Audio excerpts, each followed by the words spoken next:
আজকের প্রথম ভিডিও হচ্ছে একাধিক অভিভাবিকা বা বাচ্চাদের মা আমার কাছে খুব দুঃখ প্রকাশ করেছেন যে তারা বিভিন্ন কারণে তাদের ছেলে মেয়েকে ইংলিশ মিডিয়ামে পাঠাতে বাধ্য হন এবং তারা লক্ষ্য করছেন যে তাদের ছেলেমেয়েরা যাদের সাথে বড় হচ্ছে তাদের বাংলা সংস্কৃতি নিয়ে বিন্দুমাত্র উৎসাহ নেই এবং তার আশঙ্কা প্রকাশ করেছেন যে আগামী 20-30 বছরের মধ্যে হয়তো বাংলা সংস্কৃতি রবীন্দ্রনাথ বিবেকানন্দ এগুলো আর কেউ পড়বে না।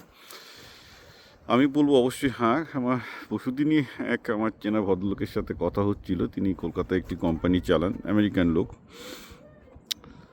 মানে আমেরিকান বাঙালি আর কি। তো তিনিও বললেন যে তিনি একটা ইন্টারভিউ নিচ্ছিলেন, তো টেকনো ইন্ডিয়ার একটি ছেলে 26 বছর বয়স তাকে জিজ্ঞাসা করেছেন, আচ্ছা তুমি মানে অফ টেকনোলজি যে তুমি রবীন্দ্রনাথের কী কী পড়েছো? বলে যে স্যার আমি স্কুলের সময় ইংলিশে রবীন্দ্রনাথের কিছু গল্প পড়েছি আর তারপর কিছু জানে না। বলো তুমি রবীন্দ্রসঙ্গীত শোনো না? বলে না।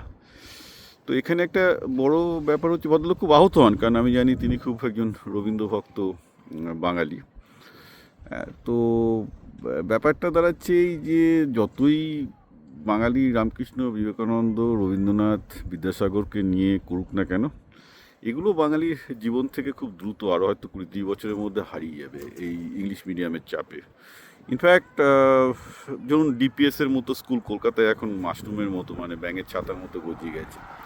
এবার ধরুন ডিপিএসে বাঙালি ছেলেগুলো যাদের কাছে পড়ছে তাদের বাকি অংশটা হচ্ছে বিহারি, মারোয়াড়ি, নাই উর্দুভাষী মুসলমান, যাদের কারোর সাথে বাঙালি সংস্কৃতির সম্পর্ক নেই।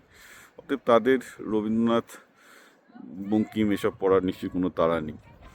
তো ন্যাচারালি যেটা হচ্ছে যে আগে আমাদের সময় কলকাতায় যে ইংলিশ মিডিয়াম স্কুল ছিল সেখানে মূলত বাঙালিরাই পড়তো এবং তাদের আমি দেখেছি যারা ইংলিশ মিডিয়াম থেকে এসছে তাদের কিন্তু বাংলা ভাষা সাহিত্য একটা চর্চা ছিল। তো এখন আর সেটা হচ্ছে না। তো বেসিক্যালি এখন বাংলা মিডিয়াম স্কুলও যারা যাচ্ছে বিভিন্ন জায়গায়, সেখানেও অ্যাকচুয়ালি সমাজের যে মধ্যবিত্ত শ্রেণী যাচ্ছে তাও না, নিম্ন মধ্যবিত্ত শ্রেণীও যাচ্ছে না, একদম সমাজের গরিবরাই যাচ্ছে একমাত্র, বিশেষ করে শহরের দিককার বা শহরতলি স্কুলগুলোতে, যে যাদের কিন্তু প্রতিদিন মানে প্রতিদিনের জীবন বেঁচে থাকা হচ্ছে একটা সংগ্রাম এবং তাদের পক্ষে সাহিত্য সংস্কৃতির জন্য যথেষ্ট সময় দেওয়া সম্ভব নয়। বাঙালি মধ্যবিত্ত যেহেতু বাংলা মিডিয়াম বিমুখ হয়ে গেছে, তার সবচেয়ে মারাত্মক ফল যেটা হতে চলেছে সেটা হচ্ছে বাঙালি সংস্কৃতি বাংলা সাহিত্য সব উঠে যাবে, কিছু করার নেই।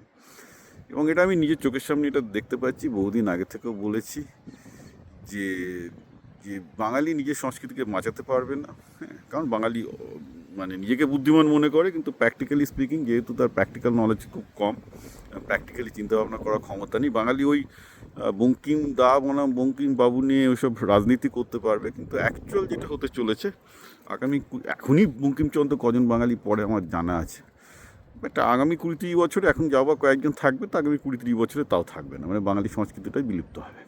এবং এগুলো নিয়ে কোনো বাঙালির মাথা ব্যথা বা চিন্তা নেই। অনেকে তো আবার বলে যে ভালো হচ্ছে, ইনফ্যাক্ট আমি এগুলো যখন কথা বলি বলে ভালো হয়েছে, এসব রবীন্দ্রনাথ বঙ্কিম করেই তো বাঙালি ডুবেছে, এত সাহিত্য এত সংস্কৃতি মারাতে গিয়ে বাঙালি ব্যবসা সেখানে ডুবেছে, বাবু হয়েছে, তো ভালো হয়েছে। এটাও আমাকে অনেকে বলে। আমি কী বলবো, আমি কিছুই বলি না, আমি একটা নীরব এখন দর্শক। এবং মোটামুটি তো আমি মনে করি অধিকাংশ বাঙালিও তাই মনে করে যে বাঙালি সংস্কৃতিটাই উঠে যাওয়া উচিত, কারণ তা না হলে বাঙালির এরকম দুর্ভোগ অবস্থা হয় না। এবং আমি বলছি বাঙালি যতই নিজের সাহিত্য নবজাগরণ নিয়ে উচ্ছ্বাসিত প্রশংসা করুক না কেন, তাদের নিজের সম্বন্ধে খুব গৌরবান্বিত ধারণা থাকুক না কেন, it's all done, it's all gone. Because এখন যেটা হচ্ছে সে ডিপিএস স্কুল এইসব পাবলিক স্কুলগুলো পপুলার হচ্ছে, যারা দিল্লি এবং অবাঙালি কালচার অবভিয়াসলি আস্তে আস্তে সব জায়গায় অল পারভেসিভ হয়ে যাবে। হয়তো জানি না এটা একটা, এবং বাঙালি বলে কোনো আলাদা আইডেন্টিটি থাকবে আমারও সেটা মনে হয় না। মানে আর দুদিন বাদে লোকে বলবে নাই, মানে যখনই একটা ছেলে একটা অল ইন্ডিয়া বোর্ড এডুকেশনে চলে যাচ্ছে, তার ডেফিনেটলি তার অল ইন্ডিয়ান আইডেন্টিটিটাই নিজেকে প্রেফার করবে, অর্থাৎ সে নিজেকে ভারতীয় হিসাবেই অনেক বেশি প্রেফার করবে তার বাঙালি আইডেন্টিটির থেকে, এবং বাঙালি আইডেন্টিটির সাথে যুক্ত যেসব সাহিত্য সংস্কৃতি সঙ্গীত সেগুলো থেকে আস্তে আস্তে সেগুলো থেকে দূরে চলে যাবে, এটা হবেই।